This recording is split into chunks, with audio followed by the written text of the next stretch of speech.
Cirque du Freak by Darren Shan. Introduction. I've always been fascinated by spiders. I used to collect them when I was younger. I'd spend hours rooting through the dusty old shed at the bottom of our garden, hunting the cobwebs for lurking eight-legged predators. When I found one, I'd bring it in and let it loose in my bedroom. It used to drive my mom crazy.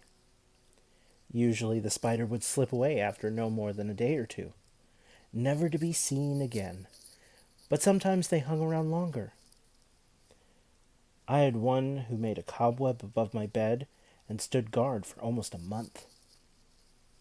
Going to sleep, I used to imagine the spider creeping down, crawling into my mouth, sliding down my throat, and laying loads of eggs in my belly. The baby spiders would hatch after a while and eat me alive from the inside out.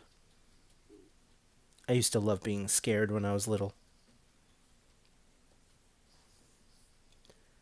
When I was 9, my mom and dad gave me a small tarantula.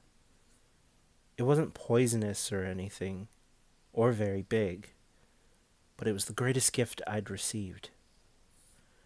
When I played with that spider, I played with it almost every waking hour of the day.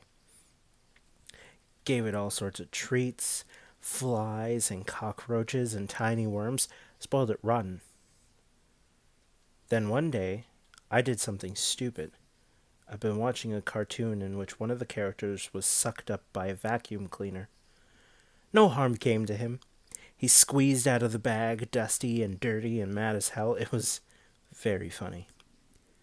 So funny, I tried it myself with the tarantula. Needless to say, things didn't quite happen like they did in the cartoon. The spider was ripped to pieces. I cried a lot, but it was too late for tears. My pet was dead. It was my fault, and there was nothing I could do about it. My parents practically hollered the roof down when they found out what I did. The tarantula had cost quite a lot of money. They said I was irresponsible, and from that day on, they never again let me have a pet. Not even an ordinary garden spider. I started with that tale from the past for 2 reasons. One will become obvious as the book unfolds. The other reason is, this is a true story. I don't expect you to believe me. I wouldn't believe it myself if I haven't lived it. But it is. Everything I describe in this book happened just as I tell it. The thing about real life is, when you do something stupid, it normally costs you. In books, the heroes can make as many mistakes as they like. It doesn't matter what they do, because everything works out in the end. They beat the bad guys and put things right, and everything ends up cool. In real life, vacuum cleaners kill spiders. If you cross a busy road without looking, you get whacked by a car. If you fall out of a tree, you break some bones.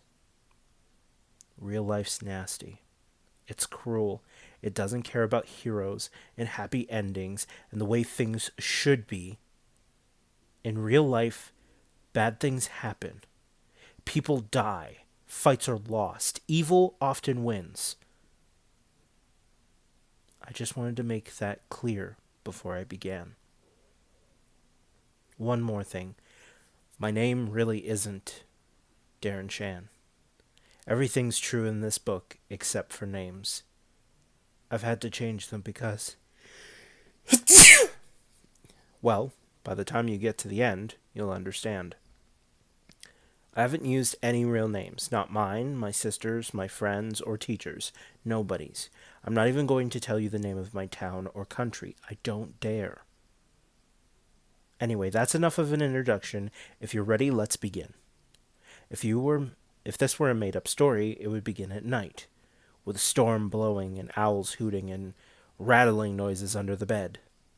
But this is a real story, so I have to begin where it really started. It started in a toilet.